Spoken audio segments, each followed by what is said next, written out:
under construction. For example, there's no 9 or 10-year-old probably in the world that can shoot a perfect one-hand shot and not use their left hand in their shot. You know, either following through or their left thumb. It's just they don't have enough strength. So I think the first thing that I would teach a kid, my kid, you know, if I had a kid, was follow through. And with follow through comes good form. So you're just concentrating on this arm. Yeah. Okay. Yeah. You know, just because kids are gonna use their left hand. You know, by the time they're 12 or 13, that's when they should start working on, you know, getting that left hand out of there. You know, their body's going to become stronger, their legs are going to become stronger, they can start using more leg in their shot. But with the follow-through, what that does is it builds on rotation and it builds on form. Everything that comes from this side of your body that's good, your elbow being in, rotation on the ball, that happens because of a good follow-through. So that'd be the first thing that I would teach my kid. An easy way, again, is, this is what I did, you know, let's say a kid is having trouble, you know, I couldn't do it. I'm so used to shooting the right way. So a kid's having trouble and he's falling through out to the side. You know, an easy way is, instead of having him chuck up 15-footers or 20-footers and using incorrect form, is I would just start the kid right underneath the goal, give him the ball, and say, just follow through straight, just like this. And just work on that straight follow through, you know, over and over again. You know, hopefully we'll stand here, you know, 2 feet away from the basket and use that correct form. And then eventually, you know, work to 5 feet, let's say. And use that straight up and down follow through.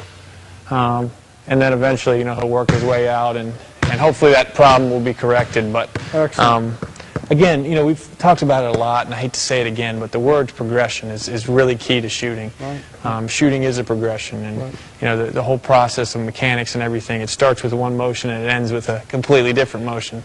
And I think an easy way is just to build follow-through is to start in close.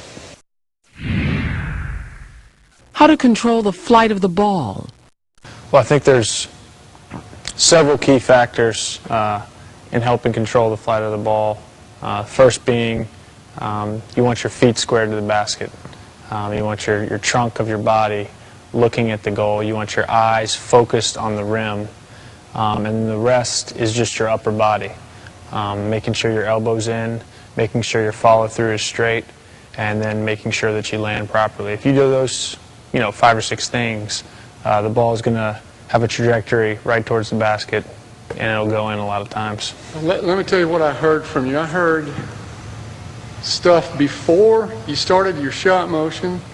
I heard stuff during your shot motion. I heard something after the ball left your hands. Is that right? That's true. That's true. So can you run back through that? Like demonstrate for me, like well, right here. If that's, you know, shooting the ball is more than just flicking your wrist. There's a lot that is involved.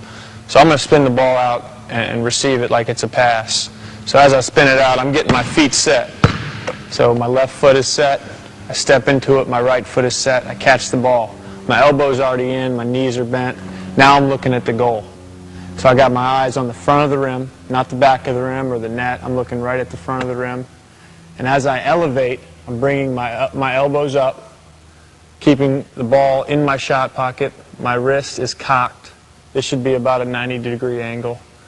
And as I extend and elevate, ball comes out of my hand, I follow through straight. And when I land, I like to land balanced again, elbow follow through, all that stuff.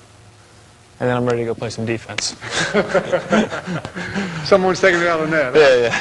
Well, let me ask you, do you think that, that the idea in your head that, okay, I have got to land balanced and square, do you think thinking about that ahead helps you to go up, bounce, and get things right if you're thinking about how you have to finish the shot after it leaves your hand? Well, yeah. Well, my main thing is it's hard to think during games. And chances are if you're thinking during a game, you're not doing something right. So all of your instincts and habits are developed on the practice floor or in your own individual time when you work out in the gym. I guess I should have said when we're training. When you're training, There we go. you should be thinking about these things, no question. You should be thinking about keeping your feet set, keeping your eyes at the rim, your elbows in, all these things that equate to a great shot. You got to be thinking about these things. Where to aim? What's the target? You have no idea. Back of the rim, right over the front of the rim, the whole thing. Yeah. And you know, I've had difficulty answering that because it's a three-dimensional thing we're talking about here. Right. But I heard you say front of the rim. Right. You got any thoughts about that?